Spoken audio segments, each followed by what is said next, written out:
Des dizaines de milliers de déplacés rentrent chez eux à Gaza. Ils peuvent enfin rentrer dans leur maison, ou du moins ce qu'il en reste. Une marée humaine de déplacés est en route vers le nord de la bande de Gaza, ravagée par plus de 15 mois de guerre dans le territoire palestinien, après un compromis de dernière minute entre Israël et le Hamas pour la libération de 6 autres otages. Dès l'ouverture du passage aux piétons, un flot ininterrompu d'hommes, femmes et enfants chargés de bagages ou poussant des chariots s'est mis en marche sur l'artère côtière vers le nord du territoire palestinien. C'est un sentiment de victoire, un sentiment de retour. Tout le monde a cessé de parler dès notre arrivée à Gaza. Tout ici nous parle, même cette destruction parle.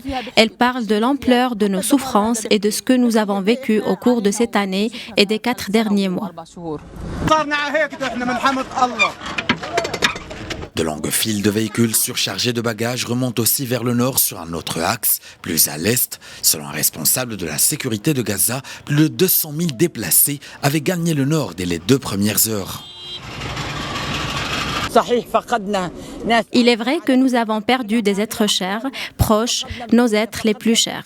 Nous avons perdu nos maisons, nous avons tout perdu, tout ce qu'il y avait de beau dans nos vies. Mais grâce à Dieu, nous sommes rentrés dans notre patrie et notre pays. Le Hamas, tout comme le président palestinien Mahmoud Abbas et de nombreux pays arabes, ont dénoncé dimanche l'idée lancée par Donald Trump de déplacer les habitants de Gaza vers l'Égypte et la Jordanie pour, selon ses dires, faire le ménage dans le territoire. La Jordanie, qui accueille environ 2,3 millions de réfugiés palestiniens, tout comme l'Égypte, ont réaffirmé dimanche le rejet d'un déplacement forcé des Palestiniens. La Ligue arabe, elle, a mis en garde contre les tentatives visant à déraciner les Palestiniens de leurs terres, ce qui ne pourrait être qualifié autrement que comme du nettoyage ethnique.